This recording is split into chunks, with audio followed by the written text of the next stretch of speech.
Michael dan Jeff berada di ruang tamu. Jeff semakin bosan dan mencadangkan mereka menonton kartun. Michael kemudian mengambil alat kawalan jauh untuk menghidupkan televisyen.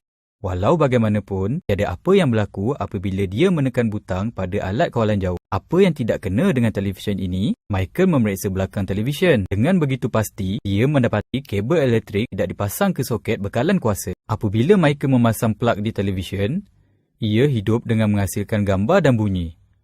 Dengan adanya televisyen yang mengubah tenaga elektrik yang dibekalkan oleh soket, bekalan kuasa kepada tenaga cahaya dan bunyi, mereka dapat menikmati kartun akhirnya. Contoh ini menunjukkan tenaga berubah daripada satu bentuk kepada bentuk yang lain. Terdapat banyak contoh perubahan tenaga lain dalam kehidupan seharian kita. Sebagai contoh, tenaga kimia daripada makanan yang kita makan disimpan di dalam badan kita. Apabila kita berjalan, berlari atau bersenam, tenaga kimia di dalam badan kita berubah kepada tenaga kinetik. Contoh yang lain adalah suatu objek jatuh. Apabila objek berada pada kedudukan yang lebih tinggi, seperti apel di atas pokok, ia mempunyai tenaga keupayaan yang lebih tinggi.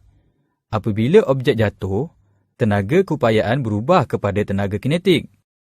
Apabila objek itu mencecah tanah dan menghasilkan bunyi, tenaga kinetik ditukar kepada tenaga bunyi.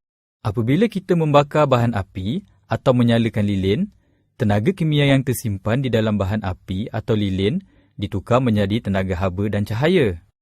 Apabila kita menghidupkan lampu, tenaga elektrik juga ditukar menjadi tenaga haba dan cahaya oleh mentol panas yang bercahaya. Tenaga juga berubah bentuknya dalam peranti elektrik kecil seperti lampu suluh.